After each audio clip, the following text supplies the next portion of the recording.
Plus, we finish our conversation with Dr. Roger Gievell. He's been frothing so much, he's sort of boiled over, so we just had to let him simmer down, and then we'll catch up with him. Also, going to be going through the papers with Jonathan Levi. He's Managing Director at Content Kings. Be finding out the stories that he's picked out and the front page as well. So a lot to do. So we better go on with it. And it's time to say a very good morning to John to finish our conversation. Roger, so you've been talking about the various things, but one thing that did pique my interest is that setting aside all the gloom and doom and the money and the problems and the fact that we haven't got any, you want us to go shopping and go and buy a new car? Well, I was called the other day by my friendly Toyota dealer who said, would you like to have a new car when I can get you one at today's interest rates before they go up very shortly, very steeply?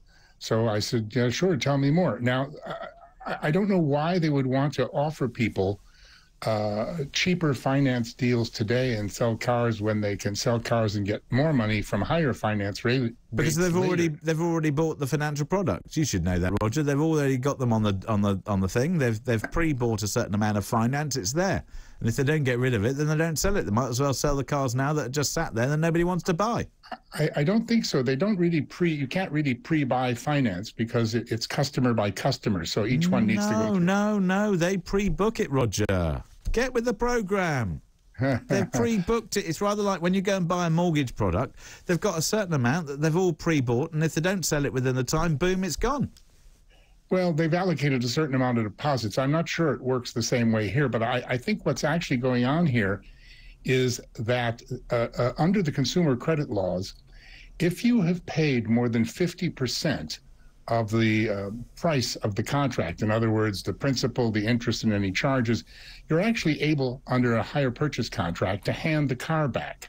And I think it's not a question of them pre-buying. I mean, I've been in the car finance business in and out of it for many years, and I never pre-bought any finance, but I did experience what they call VTs, which are voluntary terminations.